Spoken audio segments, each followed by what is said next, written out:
আসসালামু আলাইকুম। আশা করি তোমরা সবাই ভালো আছো। আজকে পদার্থবিজ্ঞান সেকেন্ড পেপারের সেকেন্ড চ্যাপ্টার স্থিরতড়িৎ, যেটা তোমরা এসএসসি লেভেলে পড়ে আসছো, সেটা ছিল অল্প, কিন্তু এইচএসসিতে এসে একটু ডিফিকাল্ট এবং তোমাদের বেশি পড়তে হয়। তো চলো শুরু করি। স্থিরতড়িৎ, স্থিরতড়িৎ আর চলতড়িৎ। চলতড়িৎ মানে কি? চার্জের মুভমেন্ট, অর্থাৎ চার্জ চলাচল করে, সেটাকে বলা হয় চলতড়িৎ। কিন্তু স্থিরতড়িতের ক্ষেত্রে চার্জটা একটা নির্দিষ্ট জায়গায় থাকে। ধরো যে এটা একটা চার্জ এই জায়গাতে আছে, কিন্তু এই জায়গাতে থাকার কারণে তার চারপাশে যে প্রভাব বিস্তার করছে সেটাই হচ্ছে আমাদের স্থির তড়িৎ। ঠিক আছে, স্থির তড়িতে প্রথমে যেটা আমাদের পড়া লাগে সেটা হচ্ছে চার্জের কন্টায়ন, টাইপ অন, টাইপ অন হচ্ছে চার্জের কন্টায়ন, চার্জের কনটাইজেশন।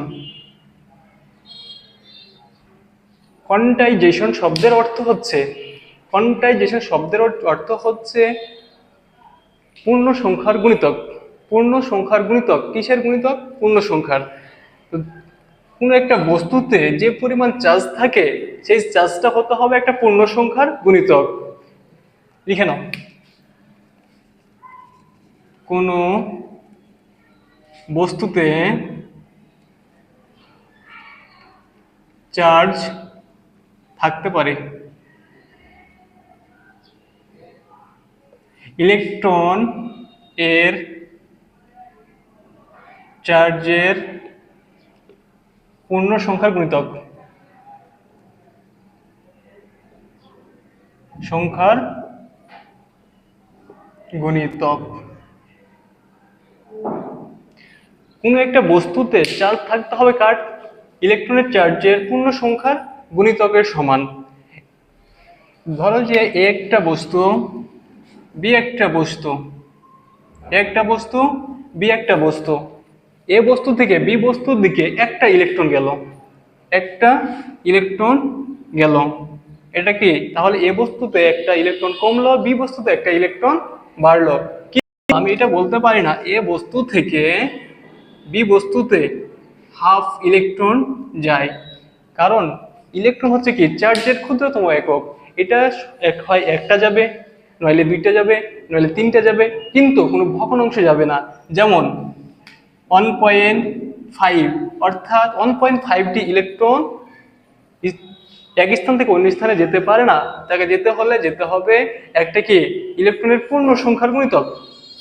সেটা তাহলে দেখো, তাহলে কোনো বস্তুতে চার্জ থাকতে পারে আমাদের, সেটা হচ্ছে কিউ। কিউ কোনো বস্তুর চার্জের সংখ্যা, charge equals to N E, electron. এখানে ইলেকট্রন, ইলেকট্রনের চার্জ, ই হচ্ছে ইলেকট্রনের চার্জ, ইলেকট্রন এর চার্জ, এন হচ্ছে কোনো বস্তুতে কি পরিমাণ চার্জ আছে তার পূর্ণ সংখ্যা। যদি পূর্ণ সংখ্যা হয় তাহলে সেই চার্জটা ওই বস্তুতে থাকতে পারবে, নইলে ওই চার্জ ওই বস্তুতে থাকা সম্ভব নয়। এখন প্রশ্ন, আমি যদি বলি, আমি যদি বলি প্রশ্ন, একটি বস্তুতে 3.2 × 10⁻⁹ কুলম্ব চার্জ থাকতে পারবে কিনা। আমার প্রশ্ন হচ্ছে একটি বস্তুতে 3.2 × 10⁻⁹ কুলম্ব চার্জ থাকতে পারবে কিনা। তাহলে আমার ফর্মুলা কি ছিল? Q equals to N E. যদি এন এর মানটা পূর্ণ সংখ্যা হয় তাহলে আমরা বুঝবো সেই চার্জটা কোনো বস্তুতে থাকা সম্ভব, কিন্তু এন এর মান যদি পূর্ণ সংখ্যা না হয়ে ভগ্নাংশ হয় তাহলে সেই চার্জটা থাকা সম্ভব নয়। তো দেখো চার্জ, এখানে চার্জের মান কত দেওয়া আছে? Q 3.2 × 10⁻⁹ coulomb. Q E, E হচ্ছে কার? ইলেকট্রনের চার্জ। ইলেকট্রনের চার্জ কত? -1.60 × 10⁻⁹ কুলম্ব। এটা আমরা জানি। তাহলে দেখো কিউ এর মান কত 3.2 into 10⁻⁻19 coulomb equal to n, এর মান কত 1.60 ইন্টু 10⁻⁻19 কুলম। তাহলে n equals to 3.2 into 10⁻⁻19 divided by 1.60 into 10⁻⁻19। Calculation করলে n এর মান আসে 2, n এর মান আসবে কত 2। তাহলে দেখো তো এটা কি একটা পূর্ণ সংখ্যা না? তাহলে কি পূর্ণ সংখ্যা যদি পাওয়া যায়, কোনো একটা চার্জকে ইলেকট্রনিক চার্জ দিয়ে ভাগ করে যদি পূর্ণ সংখ্যা পাওয়া যায়, তাহলে ওই চার্জটা ওই বস্তুতে থাকা সম্ভব। কিন্তু যদি পূর্ণ সংখ্যা না পেয়ে যদি ভগ্নাংশ পেতাম, তাহলে ওই চার্জটা থাকা সম্ভব হতো না। এই প্রশ্নটা কিভাবে আসতো দেখো, বলতো যে নিচের কোন চার্জটি কোনো বস্তুতে থাকা সম্ভব, আমাদের অপশন দিয়ে দিত, ঠিক এরকম মান দিয়ে দিত 4টা, যে মানটাকে ইলেকট্রনিক চার্জ দিয়ে ভাগ করে একটা পূর্ণ সংখ্যা পাবো সেই চার্জটা থাকা সম্ভব ছিল। আশা করি এই টপিকটা তোমরা ক্লিয়ার। পরের টাইপে চলো, টাইপ 2।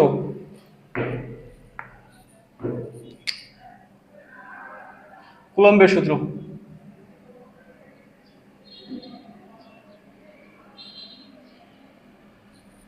কুলম্বের সূত্র, কোনো নির্দিষ্ট মাধ্যমে দুটি বিন্দু চার্জ, তাদের মধ্যে আকর্ষণ বা বিকর্ষণ বল চার্জ দ্বয়ের গুণফলের সমানুপাতিক এবং তাদের মধ্যবর্তী দূরত্বের বর্গের ব্যস্তানুপাতিক, এবং এই চার্জ এবং এই বল তাদের সংযোজক সরল রেখা বরাবর ক্রিয়া করে।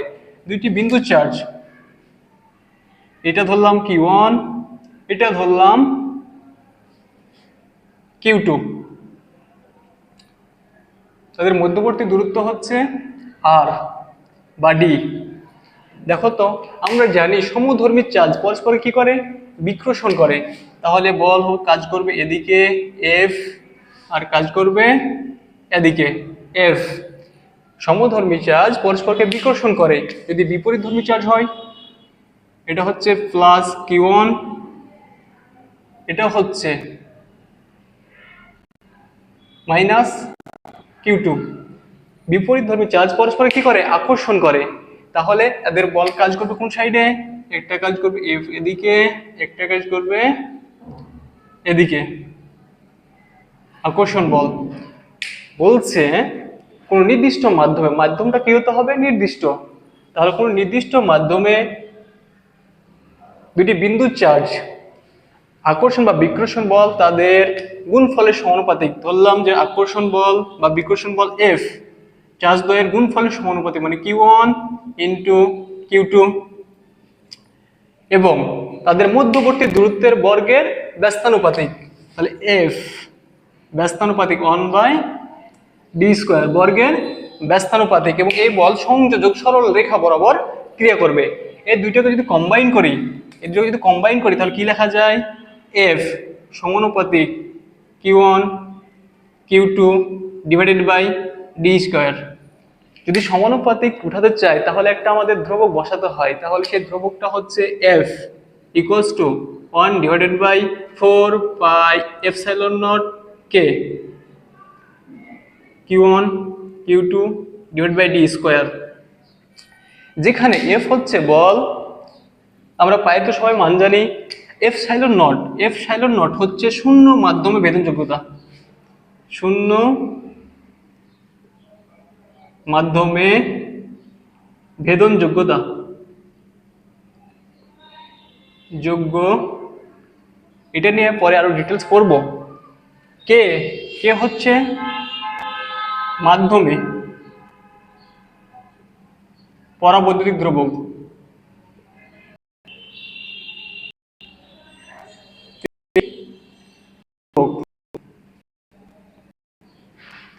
কে এর মান শূন্য মাধ্যমে অন হয়, মাধ্যম ভেদে চেঞ্জ হয় শূন্য মাধ্যমে অন। আর এপসাইলন নট এর মান শূন্য মাধ্যমে, এপসাইলন নট এর মান হচ্ছে 8.854 ইন্টু 10⁻⁻12 একক। দেখো এই জায়গা থেকে একক বের করতে চাচ্ছি।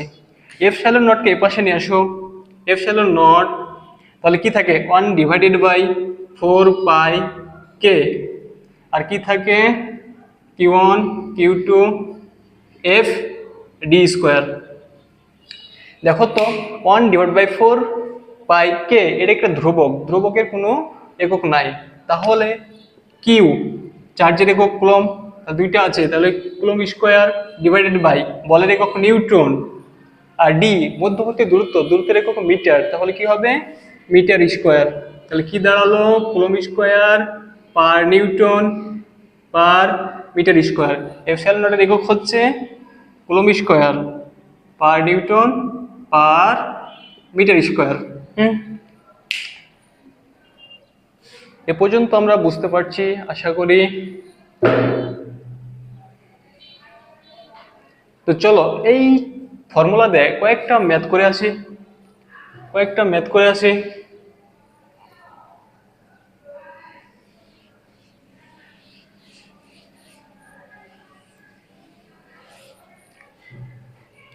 কেজ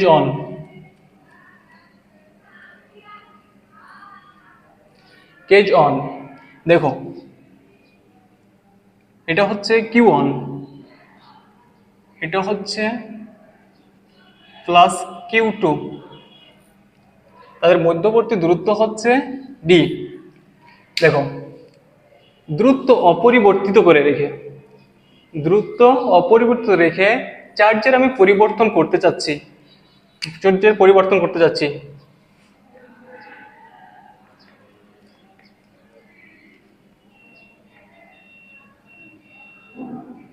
রেখে চার্জের পরিবর্তন করে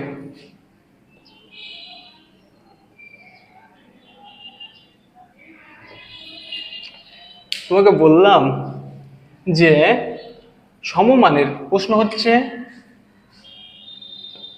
সমমানের দুইটি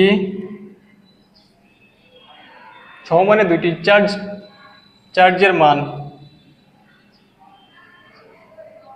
সমমানের দুটি চার্জের মধ্যবর্তী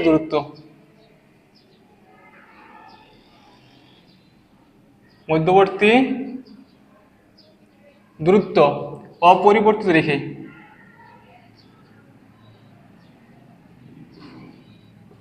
রেখে চার্জদ্বয়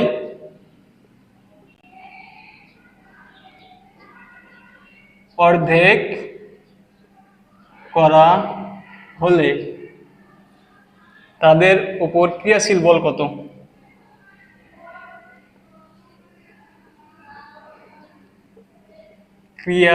ক্রিয়াশীল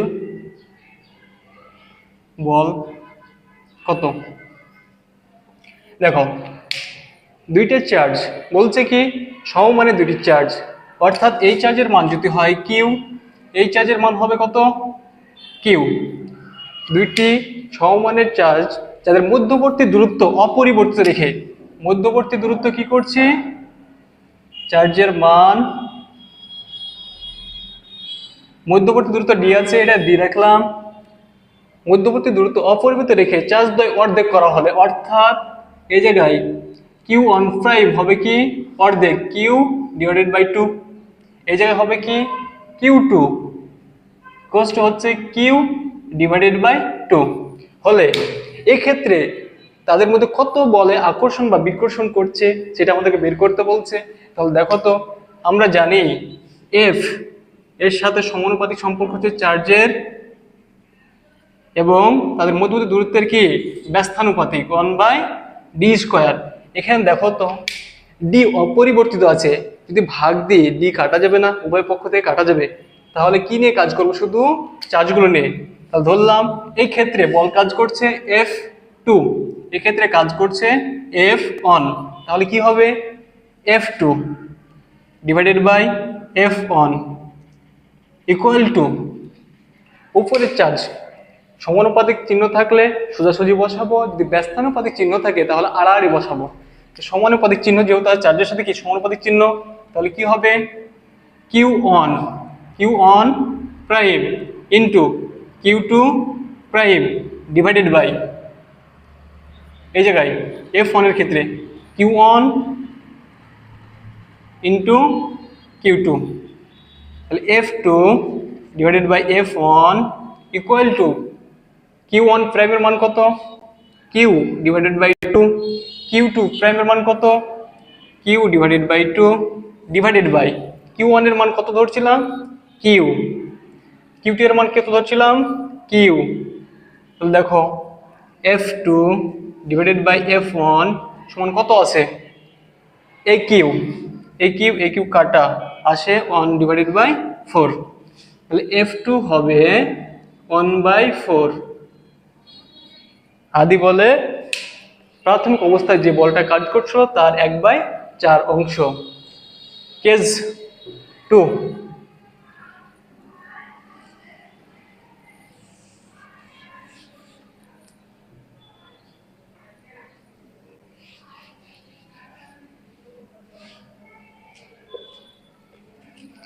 কেস 2 এ চার্জের পরিমাণ অপরিবর্তিত রেখে তাদের মধ্যবর্তী দূরত্বের পরিবর্তন করলে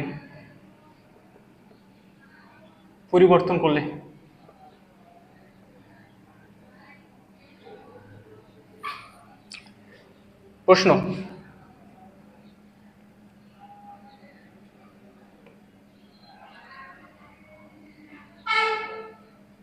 চার্জের পরিমাণ অপরিবর্তিত রেখে দুটি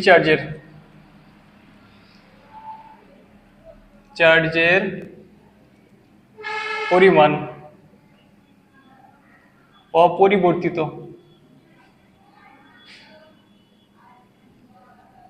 রেখে তাদের মধ্যবর্তী দূরত্ব দ্বিগুণ করা হলে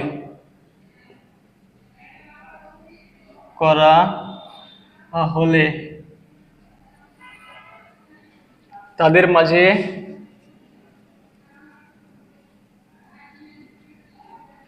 ক্রিয়াশীল বল কত। বলছে দুইটি চার্জের পরিমাণ অপরিবর্তিত রেখে এ পয়েন্টে একটা চার্জ আছে, এটা ধরলাম Q1, এ পয়েন্টে একটা চার্জ আছে, এটাকে ধরলাম Q2, মধ্যবর্তী দূরত্ব হচ্ছে D। দ্বিতীয় ক্ষেত্রে বলছে চার্জের পরিমাণ অপরিবর্তিত রেখে মধ্যবর্তী দূরত্ব দ্বিগুণ করা হলে চার্জের পরিমাণ কি ছিল, এই জায়গায় Q1 সমান Q, এটা তাহলে Q1, চার্জের পরিমাণ কি আছে অপরিবর্তিত, তাহলে এটা হবে Q1, এটাও কি হবে Q2, মধ্যবর্তী দূরত্ব কি করা হয়েছে দ্বিগুণ, তাহলে 2D। ঠিক আছে, এই জায়গায় বল কাজ করে F1, ধরি এই জায়গায় কাজ করছে F2, তাহলে কুলম্বের ফর্মুলা থেকে আমরা কি জানি বল হচ্ছে চার্জ দ্বয়ের গুণফলের সমানুপাতিক এবং তাদের মধ্যবর্তী দূরত্বের বর্গের ব্যস্তানুপাতিক। দেখো যেহেতু চার্জগুলো কি আছে অপরিবর্তিত, তাহলে F1 F2 এর ক্ষেত্রে ভাগ যদি দিই তাহলে চার্জগুলো আমার কাটা যাবে, তাহলে চার্জ নিয়ে আমার কোনো প্যারা নাই। এখন কাজ হচ্ছে কি শুধু দূরত্ব নিয়ে, আমার দূরত্ব কি করা হয়েছে দ্বিগুণ করা হয়েছে, তাহলে দেখো কিভাবে সাজাবো, F2 divided by F1 equal two, আমি বললাম সমানুপাতিক চিহ্ন যদি থাকে তাহলে সোজাসুজি, আর যদি ব্যস্তানুপাতিক চিহ্ন থাকে তাহলে আড়াআড়ি। তাহলে দেখো তো এই জায়গায় F1 আছে, তাহলে এই জায়গায় উপর দিব D1 ডিভাইডেড বাই উপরে আছে F2, নিচে দিব D2, আড়াআড়ি সম্পর্ক তাদের উপর বর্গ। ঠিক আছে, তাহলে F2 divided by F1 equals to এটা হচ্ছে কি D1 সমান কি ধরছিলাম D ডিভাইডেড বাই D2 সমান কত ধরছিলাম 2D। স্কোয়ার। তাহলে F2 divided by F1 equal two কি দাঁড়ায়, ডিডি কাটা 1/4, অর্থাৎ F2 হবে আদি বলের 1/4 অংশ। আশা করি তোমরা ম্যাথগুলো বুঝতে পারছো। চলো আরেকটা দেখে নিই।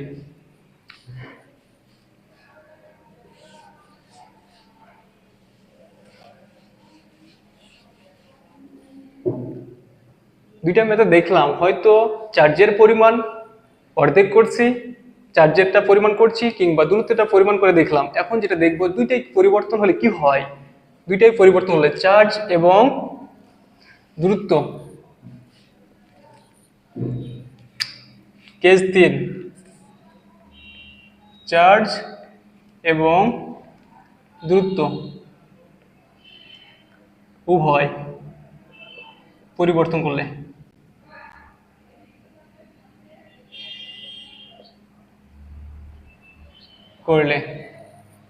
প্রশ্ন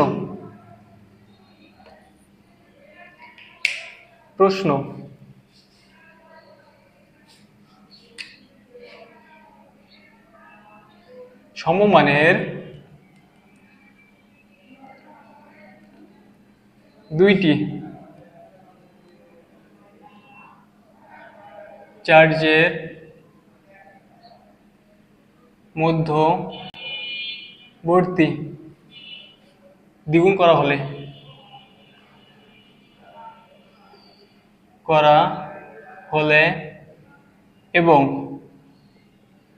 এবং চার্জ দ্বয়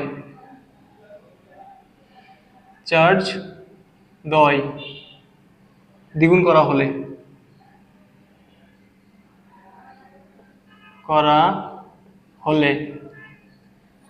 তাদের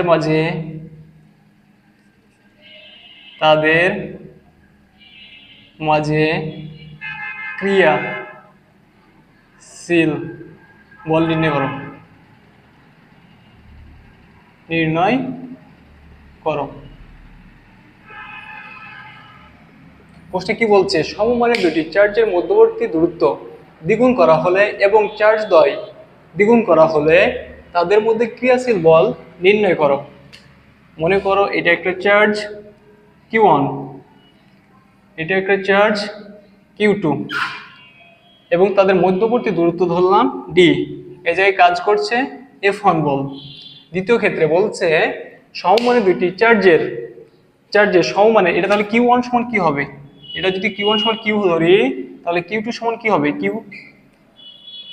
চার্জের মধ্যবর্তী দূরত্ব দ্বিগুণ করা হলে, মধ্যবর্তী দূরত্ব আমি করলাম দ্বিগুণ, মধ্যবর্তী দূরত্ব করলাম দ্বিগুণ, সেটা হচ্ছে 2D।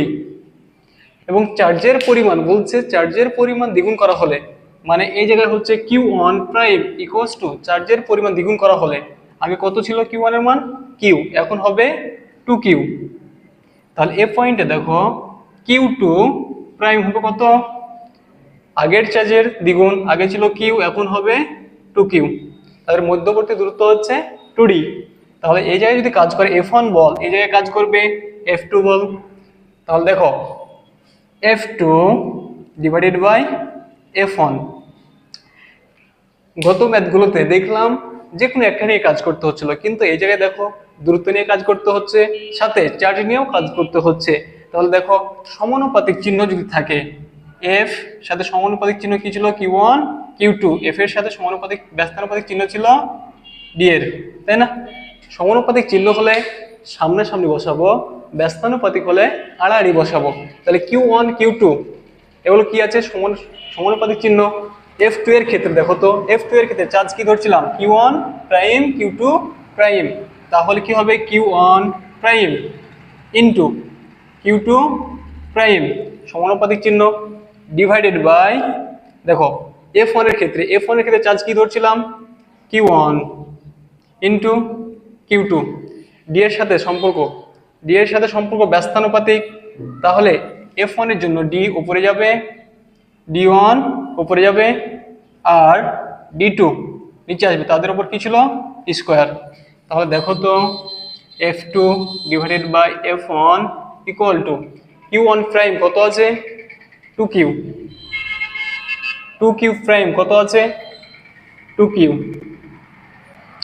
এবার দেখো q1 এর মান কত ধরছিলাম q2 এর মান কত ধরছিলাম q ইনটু d1 এর মান কত ধরছিলাম d ডিভাইডেড বাই d2 এর মান কত 2d তারপর কত স্কোয়ার এই কিউ এটা কাটা কি থাকে f2 divided by f1 equal two 2 দুগুণা 4 ইনটু ডিডি কাটা 1/4।